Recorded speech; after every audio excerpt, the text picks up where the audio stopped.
experienced hire recruitment. I am with the firm since January 22, and it's been interesting journey.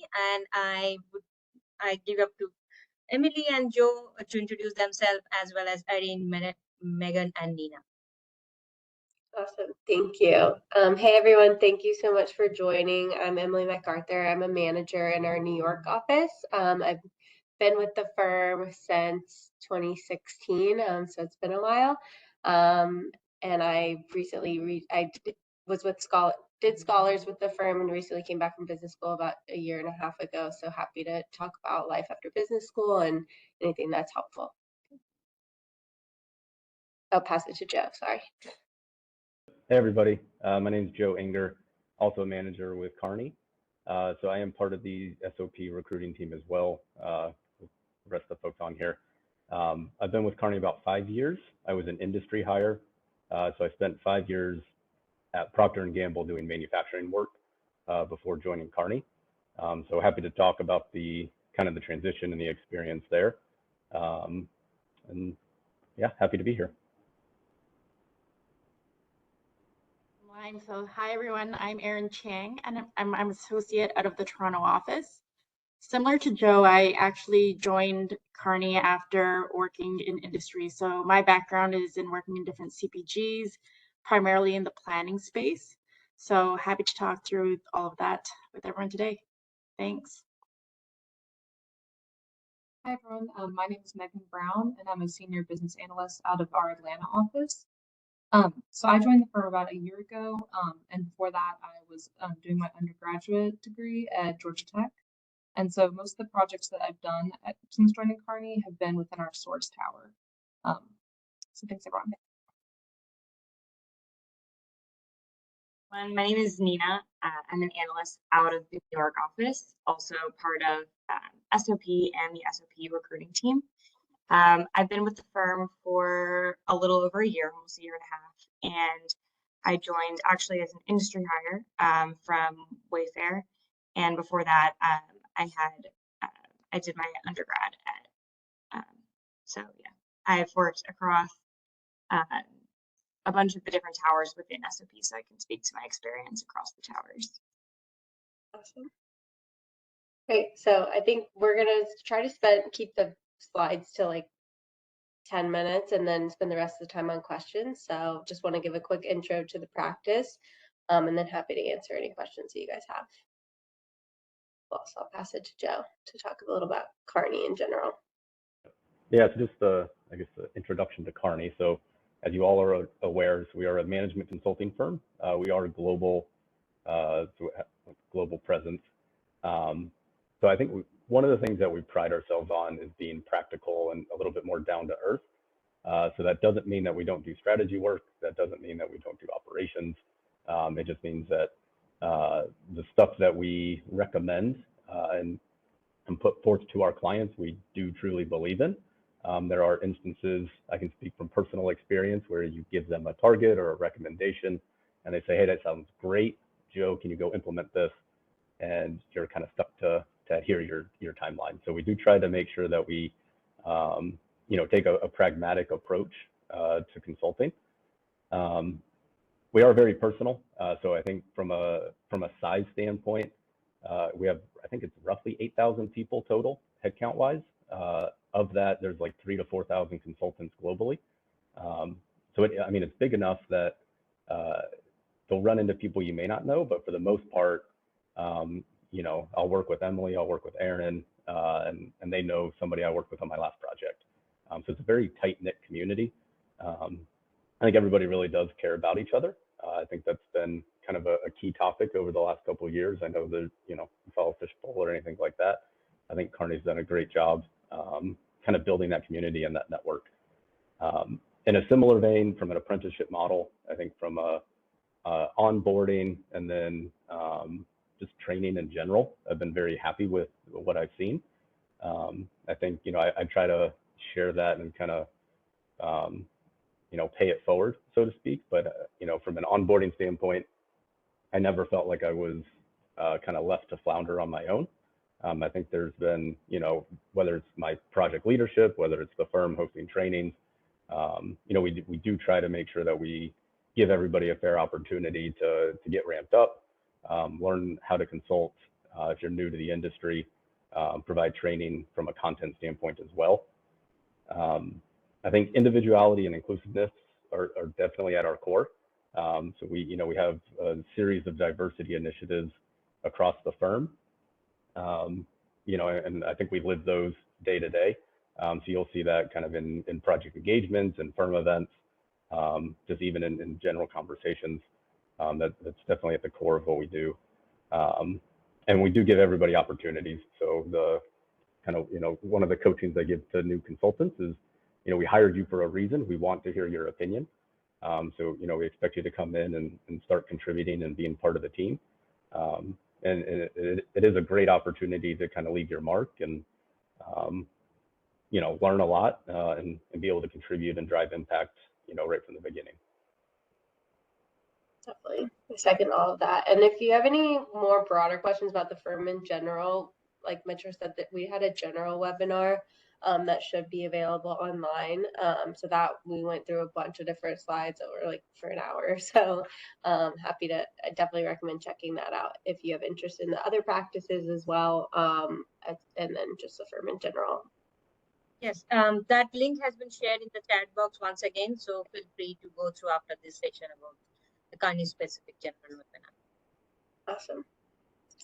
Cool. So you're all here to learn about SOP, so we'll start talking about that since it's near and dear to all of our hearts.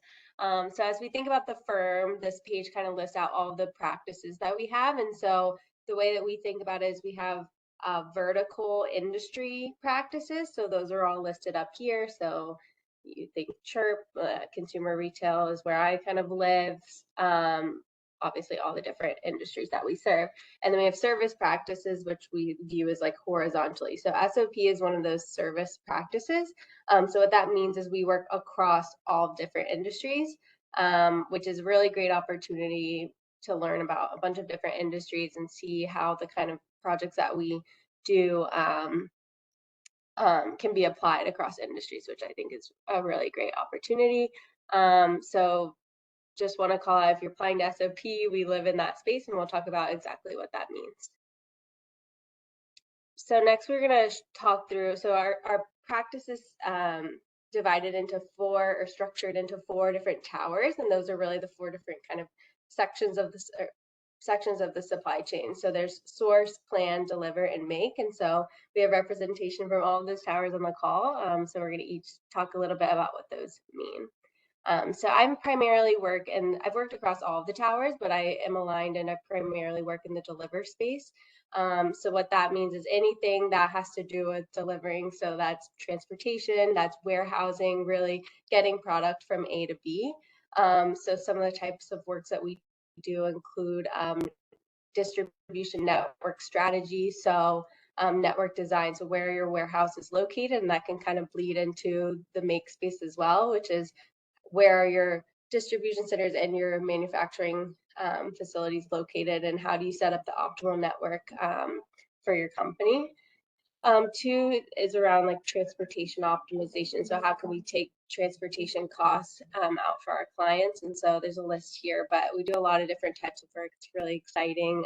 It's always a need. So I'm a big proponent for the Deliver Tower. So next I'll hand it to Megan to talk about source. Awesome, thanks, Emily. So, like Emily said, Deliver is all about deliver, source is all about sourcing. So all the towers kind of just describe exactly what it does. But in the source tower, most of the work that we do all surrounds how to drive our clients' procurement goals, whether that's bringing in cost savings or consolidating or diversifying their supply base, and as well as mitigating risk in their supply chain. So we touch all ends of the sourcing process, all the way from assessment to implementation, doing activities like their spend analysis, category strategy, RFX execution, supplier relationship management, and negotiations. And we also introduce a lot of digital procurement tools and market intelligence tools into our clients' procurement organizations to help build up their capabilities and really just drive value in the space. And overall, Kearney has conducted over 1,000 global procurement transformation engagements over the past 5 years, which really makes us the leader in this space. So I'll pass it to Erin to talk about plan. So yes, so in the Plan Tower, we basically focus on all of the supply chain planning processes. So these are mainly in the space of things like demand planning, supply planning, inventory management, and also sales and operations planning, or you might have heard of it as SNOP or IBP, which is integrated business planning. So maybe just a couple examples of the types of projects you might see to bring this Plan Tower a bit more to life, since I think the other ones are a bit more tangible. When it comes to plan, for instance, in the inventory management space, what we sometimes see is, for instance, a client with very high levels of inventory, but yet they seem to be having lots of stockouts and not delivering their customer needs. So in that kind of example, what you may see is a team who actively works on doing a rapid, quick assessment, determining what inventory does the client actually need, what do they not, what should they do with it, and how to sustain those levels moving forward. So that's just like one example. Another example is around the demand planning and supply planning processes. This tower is very process driven, so a lot of it will be assessing how mature are the client's processes right now. Are they very nascent? How far away are they from best practices?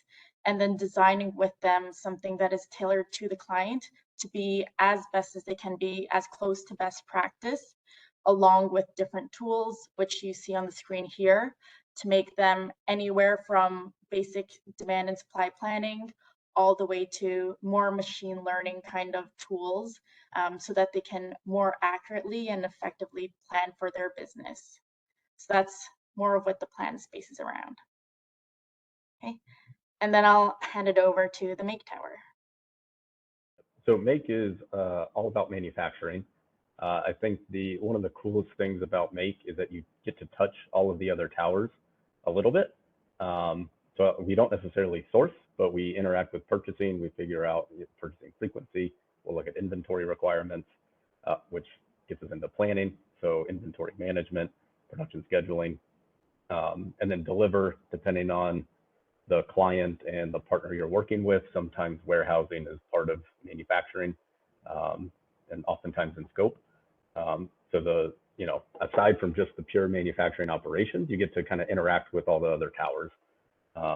You'll find that within the Make Tower, you tend to have even more industry hires than some of the other ones, in large part because of that. But it's cool because you get to kind of see a lot. More specifically to manufacturing, a lot of the work that we do, it touches, I'd say, even more than these 4 areas. But the first one, so digital assessment, so Industry 4.0, factory of the futures. When you think about like ChatGPT, generative AI, all the like digital twins, we do all of that. So one of the things I do kind of as a side job is head up our digital model factory. So it's defining kind of what is that future of manufacturing, and how can that drive productivity for companies. From a strategy standpoint, manufacturing strategy, this can be similar to kind of the network optimization, but it looks at, do I want to insource, outsource my manufacturing? Do I want to relocate overseas? Do I want to take my overseas operation and pull it closer, which would be nearshoring? Figuring out kind of what's the best mix for whatever my business objective is. 4 walls improvements refers to like the plant specific operations. So this is, when you say manufacturing, this is what you think of. So you're going into the plant. The locations usually aren't that glamorous. I go to a lot of very remote locations, but you get to interact with kind of the local culture, the local people. You see the operation. Those are usually either cost reductions or capacity improvements. And then the last one that we have here, so the operations due diligence. We do a lot of work with, I'll call it the private equity practice, but we'll help them kind of from an operations standpoint do the due diligence when they're assessing companies. Awesome. Great. And just to maybe add a little clarity, so when you join the practice, you're not technically aligned to one of these towers, But as you grow in your career at the firm and you try different projects across the towers and decide where you kind of want to build your expertise, then as you get more senior, you get the chance to formally align to one of these towers. And that's where you kind of do most of your content creation and business development, etc. So it's awesome because you get to see the different areas of the supply chain and kind of see where your interests lie, and then build your career from there. Awesome. Pass it to Nina. Excellent. So our strategic operations practice is made up of around 600 consultants globally. And as Emily mentioned earlier, strategic operations does a lot of work across all different types of industries and with some of the biggest players in each of these industries. So I won't read through all of these listed here, but SOP has served over 140 global Fortune 500 companies, as you can see across all of the industries listed here. So consumer goods, automotive, healthcare, retail, chemical, So yeah, and on that note, so I think like I'm kind of building off of that theme, you really have the freedom to kind of determine where your interests lie and build your career from that. So for me, for example, I do mainly deliver work, mainly in the consumer goods and retail practice. So you can go like super niche like that, or you could say, oh, I love manufacturing, but I might not want to be tied to a specific industry and I want to work across industries and vice versa. So there's a lot of different ways to kind of build your career and build your interests. And so I think that's what's great about being part of a service practice.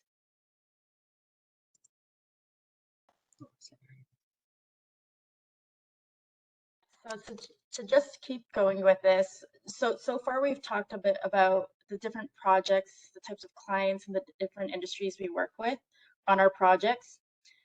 Something that we're proud of as strategic operations within Kearney is that in addition to our project and client work, we are also proud to be known as global thought leaders in strategic operations. So what this means is all of us on the calls right now, we regularly write and publish articles to share what we are seeing in the current industry, the climate, what is our knowledge and expertise, and they often get published or picked up in different journals with what you see on the page as a selection of just some of the publications that our work appears in. Aside from that, we also publish and partner with different global organizations as well. So we have some recurring reports you might have seen, like the annual State of Logistics report. I won't read them all, but lots of great partnerships that we also continue to be thought leaders in this space, and is a great place to be involved with in strategic operations as well. Yep, yeah, definitely. If you're interested in the practice, would recommend going and looking at some of these reports. It's really great opportunity from early on in your career to get involved and get your name out there and get exposure. For example, I've been working on the State of Logistics report since I was an analyst, so like I think I've done five years of it now, and so that's been a really great opportunity to both build your build exposure within the firm and also externally. And this year, myself, Megan, who's on the call as well, we're going to the CSCMP conference, who puts out the report every year. So that's a really great way to get involved and build your network as well. Cool. So now we'll talk a little bit about the recruiting process and we can get into questions. Yeah, thank you. As a general process, we will have 2 rounds of interview. First round would be 90 minutes, 45 minutes behavioral, 45 minutes case. Probably both rounds will be back to back, or you will be notified with a slot, but most of the time it's back to back 90 minutes. Most of our interviews are after afternoon time frame we have decided. Round 2, which is a final round, once you are selected after first round, we'll move to the final round, which is round 2. That's again going to be virtual. 1 behavioral interview and two case interviews would be there during the final round interview. We will try to get back to you within 48 hours of the interview with the outcome of the interview results. Each applicant should prioritize their practice selections with 1, 2, 3. They must be available for full-time employment, and you can be interviewed only for one practice depending on the background, your past experiences. Internally, we will align you for the practice. There's this QR code for case break if you want to sign in and just check a little bit on cases. I'm sure you guys are already practicing. This is the interviewing season, but just this might help you as well. Can we move to the next one? Yeah. This is how timeline looks like. Left hand side, there's a scan for the QR code for the application. This has been posted already in your career website, but feel free to scan it. We have shared the application link into the chat box already.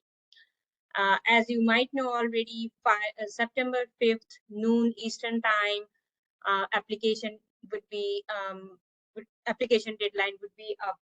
After that, you won't be able to apply. We will be internally reviewing the resume along with the practice leaders view and everything. By September 15th or 16th, we will let you know about the outcome of the interviews. Outcome of the screening, and you will be notified if you are moving forward for the interview. Tentative timeline for the first round would be September 18th to October 6th. But for the SOP, we are most likely, I'm just giving you a date so that you guys have a little bit idea, week of 25th of September. October 13th would be final round interview. That's kind of fixed. We will not be able to change that final round date. And week of October 16th, I will reach out to you for offer extension or any further discussion needed. We will inform you by Monday morning, which is October 16th morning, about the outcome of the interview, whether we are moving forward with the offer, and then followed by an email from my side. If you have any question, either reach out to me or there is an email ID, kearneycareers.mba@kearney.com. We will be happy to answer you. Awesome. Should we go into questions? Yeah, we can open up the discussion for questions. The first question I can see, Emily, does SOP mainly support the industry-centric practices, or they drive the projects of their own? I am sure after this session, it might be a little bit clear, but you want to put more light on that, Emily. That's a good question. I would say it's definitely both. Usually on every so there's like account teams, and then there's projects that are driven by different practices. So I would say most account teams have SOP partners on them, almost all of them. But then the projects themselves usually have both an industry partner and SOP, multiple SOP partners on them. So yes, SOP definitely drives projects ourselves. I think we're like the I believe, don't quote me on this, but we're definitely the #1 practice in terms of revenue generation from the firm. So yeah, just as an SOP recruiting advisor, I would like to add SOP is the biggest practice probably all over the world for Kearney. It's a very high focus. I have been working for SOP for so long, and I really, really enjoy working with SOP team. Thank you, Emily. The next question, Irene, would you like to share your experience? The next question is a great one. Do we collaborate with international offices or vice versa when we deliver a project? definitely. So it depends. So there's we have like there's two ways to answer this question. So one is on project delivery. And so a lot of our projects are global projects. And so you might have, especially as we think about these big global mergers or something like that, where you have teams in different regions that are working together on different regions for the company. I've also had projects that are just staffed with people in other countries. We definitely work with other regions. We also have the Global Mobility Program, which if you haven't heard about that, it's one of Kearney's biggest offerings, I think, which makes it super easy to work in different countries. That was one of the things that drew me to Kearney was the flexibility if you're interested in to go work either on a project or permanently relocate to a different region. So the firm's really open to that. I think this is a different question, but it also is super easy to move offices within the United States, and there's a lot of flexibility around that, which is really, really helpful for your personal life as well. So. I would like to take the next question, but anyone feel free to jump in. The next question is, could you talk about the work culture within the SOP practice? Why I wanted to take out this question, that as a HR representative, I would really like to highlight the point that you don't feel lost after you join at Kearney, because even at the entry level, even if you join as someone joins as a business analyst, he or she will have access till partner, which not every firm you might experience. I mean, everyone is super supportive. Everyone works towards your development, your growth within the firm, and everyone is reachable for any kind of growth aspects if you need your development. But anyone feel free to add, Meena, Irene, any of you want to share your experience a little bit here? Because that's a very important question. Yeah, I'm happy to chime in on this one. I completely agree. A lot of our projects, and I think it's very open that not everyone is going to have the same experience. And that experience can be in so many shapes and forms. It can be in technical knowledge and experience, or it can be in soft skills. And it even comes down from partners that even no matter how expert you are not the expert in the room. So everyone is almost like on an even field to say that we are all willing to help each other and willing to learn from each other. So a big part of it is whenever you're on a project, it's almost a request that you are open to say, hey, this is what I'm very knowledgeable and I'm skilled in. This one I don't know much on. So let's play to our strengths, and also what are the other resources I can get to be more knowledgeable about this certain area.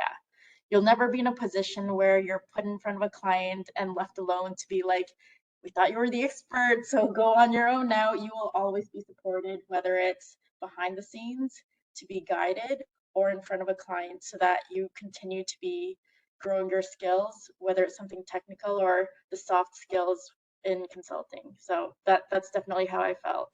And one more piece to that, sorry to ramble on about this, is that I think a lot of times, especially as you join Kearney, there's a big camaraderie in the sense that a lot of times I never feel a competition in Kearney. It's always, hey, I've maybe met you once or twice before. Do you happen to have an example of this sort of document? Have you ever worked on this with a client before? And everyone will be like, I'm happy to jump on a call with you right now. Let me dig up what I have. Or maybe even, I'm sorry, I don't know either, but there's that type of camaraderie and openness to help everyone. That would be the work culture I describe. Thank you. Emily, is it possible to share a brief case study for about a SOP project, like typical projects, how it runs from end to end briefly? Sure. Yeah, I'm happy to do that. So I can just talk to the project that I'm on right now, and I've been on since January. So I'm doing a deliver project right now for a big grocery company. So what we're looking at, it's a big inbound supply chain transformation. So that's kind of twofold. One is we're looking at their inbound transportation, and if you're familiar with retailer grocery in general, you know a lot of the inbound transportation is managed by the suppliers, and so what we're looking at is growing their control of their inbound. One from a savings perspective, and two from a service perspective. So that's one side of it, and then two, we're looking at the way that they're flowing their inbound product flows, and so that's looking at, should they use distributors, where should their distribution centers be located, etc. So that's one project. I think just to answer maybe a little bit more broadly about the way that our projects work, is usually there's kind of three phases of a big client engagement. One is the assessment phase, where you're looking at how big the opportunity is. 2 is the execution phase, where you go execute on that. And then 3 would be implementation. And usually we're not as plugged into the implementation parts of the work. My project right now might be an exception of that, but usually once it hits implementation, that's when the consulting arm of it kind of we step out and hand it back to the client. But usually we're mostly involved in the assessment and execution part of it. Anyone else want to talk to projects that they've worked on? Maybe from the procurement side? Yeah, so I can also add on top of that, I echo what Emily said as well, in that that's the typical structure for the project. I think so. Sometimes though, on certain projects, what you can also find is as you continue to do the work, there are more opportunities that are unraveled, especially when we have a great working relationship with a client. What you can sometimes see is that you originally joined a project, this was originally the scope of work. Once it's done, there continues to be different branches and different areas and different phases that continue to get extended on, which can sometimes be very cool. So for instance, on the project that I'm currently on, it's with a semiconductor manufacturer. In that space, there are multiple work streams going on right now. So I'm focused on the planning space. I was originally brought in to work on improving their demand planning process and bringing in a tailored tool to them, more on the design phase and more on the piloting phase. As we went through the process, we realized, oh, there's this other manufacturing piece that we can be a part of. There's also this org design piece that we can be a part of. So while I'm in the plan tower, I'm also having great learnings on those different areas as well. So that's sometimes the projects are a little atypical, but that's also how a project can come about as well. Okay, thank you. Next question I would like to take that, what is the onboarding process? Is it different for SOP? So no, it is not very different for SOP. In general, our onboarding process is overall for Kearney. When we extend the offer this time, we will put the date as a tentative. As we move to 2024, closer to the joining date, we will be able to give you the exact date of the month. We have once in a month joining date, and as soon as you join, all our joining dates falls on Friday, followed by 2 weeks of consulting craft training based out of Chicago. So you join on Friday, Monday you report to Chicago office for 2 weeks of consulting craft training. But that's all across for every practice. As soon as you finish 2 weeks, you go ahead and report your PX team, and your mentor will be assigned, and that's when you move forward for the practice specific knowledge, practice specific on the job training. I can also add on to that a little bit, just with Yeah, the trainings. SOP has these half-day cafes, they call them, that for the first year after you join, about almost either every month or every other month, there is just a half-day training that you participate in that covers a lot of different topics across the towers, which I think gives a really good exposure to the different type of work that we do, and being able to see more tangible experience or examples of projects, and also the kind of tools that you would use in those different projects. So I think that really helped me also get a good exposure to the different areas in my onboarding process, besides the general Kearney onboarding. Okay, thank you, Megan. Next question I would like to take is the SOP cases during the interviews, will those be shared in advance? No, our cases are all will be shared during the interview process. Obviously, you will be briefed about the case, then you have to structure the case, and you have to come out with the solution.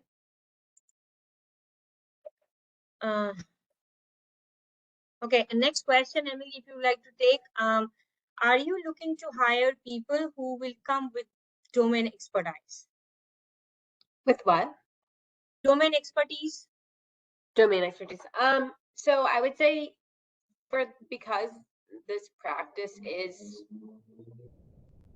operation specific, yes, we are typically looking, especially from MBA, for people with relevant supply chain or operations background. So if you have background that aligns with any of those 4 towers or across those towers. That's really what we're looking for.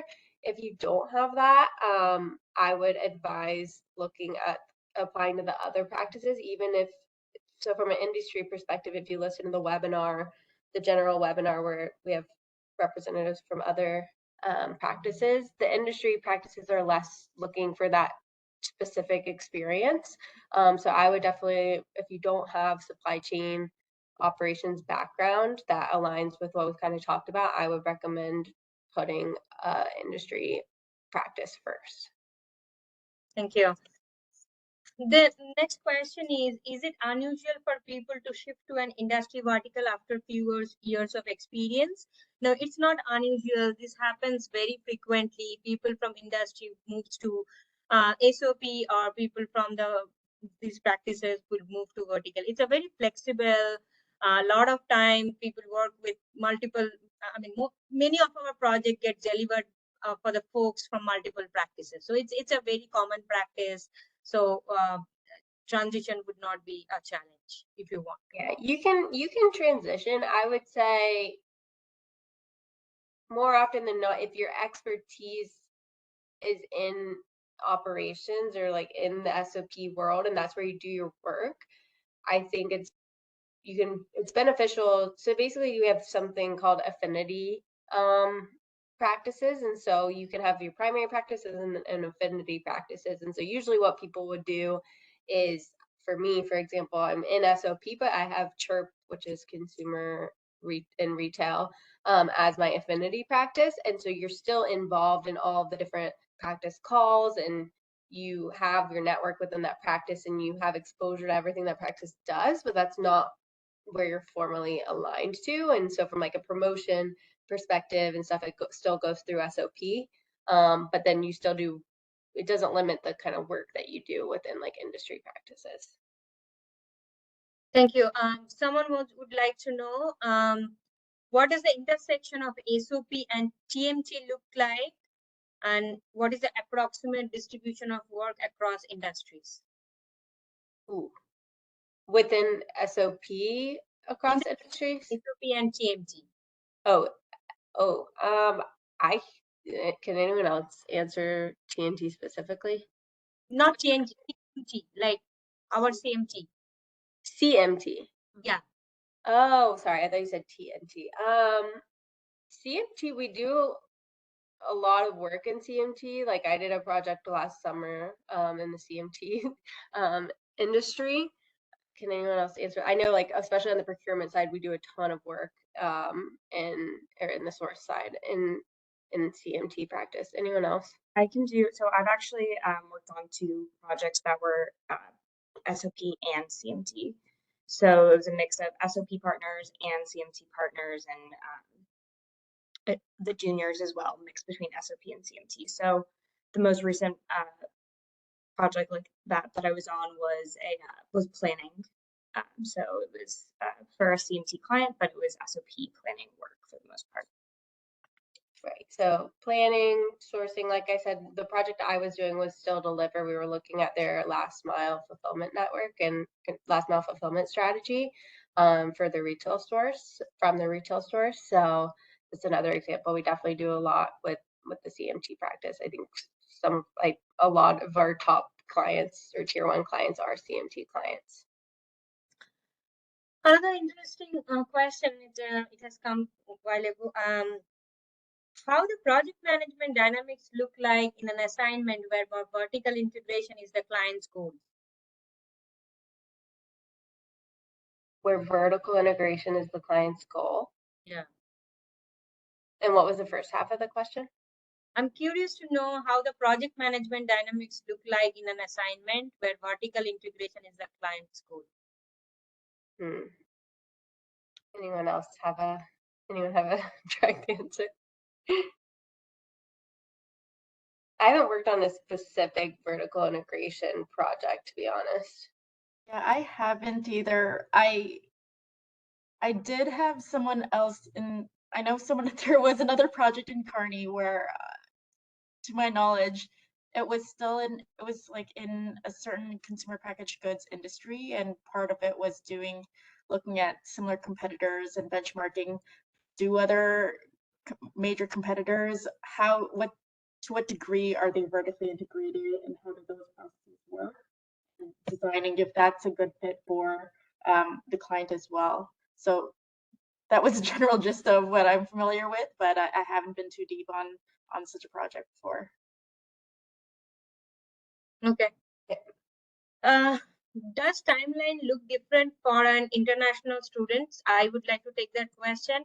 We are still in the planning phase on the joining date. As you move forward to the offer stage, we will have more clarity on the joining dates. We are still planning on that phase, considering our future needs and other factors. So that I think end of this final round would be the best time to discuss on this part. Yeah, but obviously, correct me if I'm wrong, but if you get an offer and you're an international student, they're going to work with your timeline and what's needed from a visa perspective, obviously. Yes. Yeah. Anyway, I will be there in the process throughout end to end. So when we reach to the offer stage, please reach out to me. I would be happy to discuss, and I will obviously be in touch with you till the end of the process. What's the process of getting project assignment? Can one of you take it? Maybe Erin or Emily or Megan, whoever. Megan, you want to take it? Yeah, I can speak to that. So the way you project could happen in a few different ways. So initially when you join and you're really other people in the firm, your people experience advisor will help a lot. The people experience team is a combination of our staffing team and just HR. So each practice has a few people experience advisors that really manage the staffing process, and they kind of coordinate between managers who are staffing projects or partners with the consultants that they're. So you can speak to your people experience about kind of what you're interested in, and then they can look out for any of the project opportunities in that area and keep you in mind. And then also when you join the firm, you're assigned a mentor. So my mentor is actually Emily. So when I joined, she really introduced me to a lot of people around the firm and opened up different opportunities to me. So that way I could start building my network and getting experience in the type of projects or work that I wanted to do. So that way, the more people you know, when you're looking for a new project, you can kind of reach out to them if they do the type of work you're interested in, and see kind of if they have any projects coming up. So that way you can kind of drive your own career path and really gain the experience and expertise in the area that you want. So it's a little bit of both, where you can take projects that are kind of offered to you from people experience team, as well as finding them on your own just through your network. Yeah, we also just reintroduced something called Kearney Guides, which is basically now when you join right after training, you get put on a 6-week kind of guide or like shadowing assignment. So it aims to help people get staffed quickly, and also kind of have like a low stakes period where you're paired with someone in SOP as well, like a peer or like one level above you that is there to help answer questions and kind of ease you into it. And during that time, you're billed at like a discounted rate to the client. And so that's something that we had when I joined a long time ago, and then we just reintroduced, and I think it's a really great program. Yeah, thank you. So someone asked, how does one specializes within one of the 5 areas we discussed? We discussed about 4 towers, right? Not 5. Yeah. 4 towers.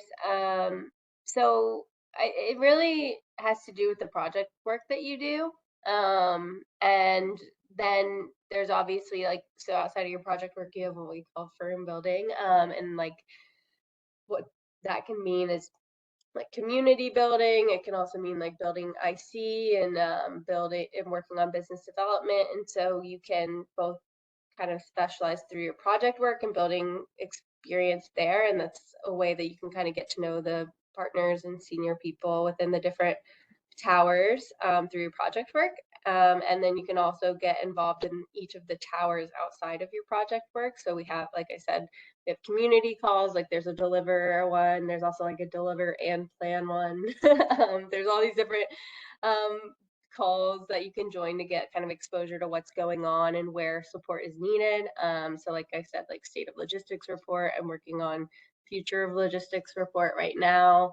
So there's all these different like white papers and different things that we're working on at all times outside of projects. So that's kind of how you can get involved. And then I think every so often they send out a survey to ask what tower you want to be in, or where you have interest, and you can put either one of them, you can put all of them, you can put, and that's kind of how you get on those mailing lists, and that's really how you get involved. But it's kind of informal, honestly. Yeah, so there's a lot of flexibility. You're not like tied to it for life or anything. So I like the question. I think there was a question about, are there specific office locations with Yeah, Abby Focus? I was taking up that Okay, question. that one next. Okay, cool. So Oh, sorry, go ahead. I would like to start and then you can add. So specific office locations with heavy focus on SOP. As per our current guidelines, everyone has to be within the commutable distance from the office. And we do a national deployment. We are not like, it's not like that if you are based out of Chicago, you will get a only Midwest project. It's a national deployment. Having said that, I think Chicago and New York has the highest concentration of SOP consultants. So it is not the importance of the office, it is the importance of the skill which gets priority for the deployment. Emily, you can add. Yeah, I would say that is true, but it's also those are two biggest offices. I think every single office has a lot of SOP people in it. So I would say your office, to Mitra's point, doesn't matter at all. I spent the first 4 years in Atlanta, which is a really small office, and Megan's in that office as well. And I never felt like it limited me in any way, shape, or form. So it's really about like where you feel comfortable and where it makes sense for you personally. And then from a project perspective, yeah, we don't staff based off location at all. So it just might depend on, I will say in recent years, we are doing a lot more co-location. So because New York and Chicago are our biggest offices, the teams are traveling to New York and Chicago a lot more, maybe instead of the client site. So if you're in Atlanta, you might need to travel more than someone in New York because your team's meeting in New York, for example. But we try, if it makes sense, to go to all the different offices and spread out the travel as much as we can. There will not be any differentiation if someone is based out of Dallas or Atlanta, not in Chicago or New York. It's a purely skill-based deployment. Correct. And your offer is for any office, so it doesn't matter what office you put in, well, within the US for now, at least. If you're applying to the US, it's for any office within, or maybe it's North America. Correct me if I'm wrong. Anyway, Aaron's in Toronto. So any office in North America. And yeah, so and it's pretty easy to move, like I was saying, with it across offices. Like for me to move to New York was just really an ask. Yeah. So but I just would like to add that yes, we are, our Toronto office is also part of our North America, but this particular MBA2 recruitment is a US based recruitment. Okay, US based. Everyone has to be based out of any of the offices in US. The next question, I think I can take it up. What aspect do you look at while shortlisting the candidates for the interviews? When we have posted the job, it has been clearly mentioned what are the skills, what kind of experience levels we are looking for. So that should cover that question.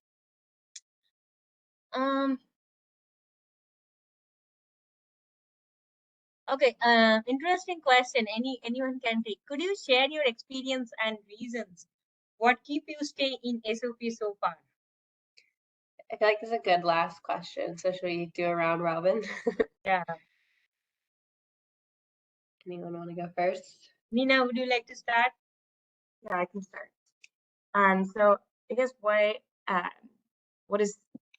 really enjoyed about SOP is the ability to work across the different industries. I know we keep talking about that, but my personal experience is that I've gotten to work on CMT projects, chirp projects, big projects, all SOP related, but across different industries and working with a lot of different people. So SOP is our biggest practice. So you really do get exposure to all different types of people.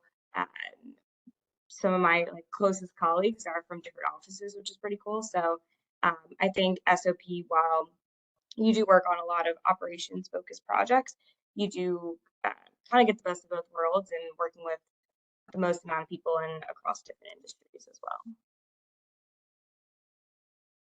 Thank you. I would agree with everything Nina said. I think really, I also really like that you can try out different industries and really get kind of find your place and where like what type of work you specifically like to do within operations and also within which industry. I also think that one of the biggest things I like about SOP is that the work we do is very tangible, so you can really see the impact that you're making on the client and the business, which for me helps a lot rather than doing more general strategy and not really knowing if the client will do it or what is actually going to happen with it. I think that you can really see the results of your work and know that you've done a good job, which I really like. Okay. Irene? Sure. All right.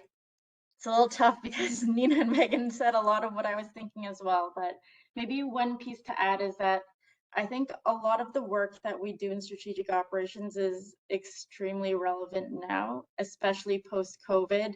It's become a particular, it's become something that is not only just in the news, in your media, everyone is talking about, whether it be manufacturing, transportation, planning. I missed one of the towers. Sorry, I forgot what I was saying, but it's been very tangible and very top of mind across all companies right now. And it's not just about solving the problems for right now. It's a lot about how do we set up the clients and companies for success forward looking so that they can be prepared for the next wave of whatever happens in the world. So it's been very prevalent right now, and also a space that's also changing and evolving as well. So that's something that I really like about the practice. Awesome. I would just add for me, so it's obviously the work, it's like the types of projects that I get to work on are with at the highest levels of these companies and working with the COOs very frequently across really on every project across all the work that we do. But I think for me, it's also been the people and the apprenticeship that I've experienced within the practice. We have some of the best in the industry that know operations and know these different towers and subjects that you get to learn from. And I think because we do ops work, we're used to being boots on the ground, and there's really it's not hierarchical at all. And I've just felt so much support, and I've got to learn so much from the people of the leadership in our practice. And so for me, that's probably why I've stuck around. I think we are right on time. It's exactly 5 Central. Thank you for joining Emily, Megan, Nina, and Irene and Joe for your valuable experience. I hope everyone has enjoyed this session and will opt for SOP as their top priority. We are really excited to start this season of the final year hiring. As we already shared logistics, please follow through that, and we look forward for your application. Thank you guys so much for joining. Really appreciate it. Thank you. Thank you, everyone. Bye bye. Thanks, everyone.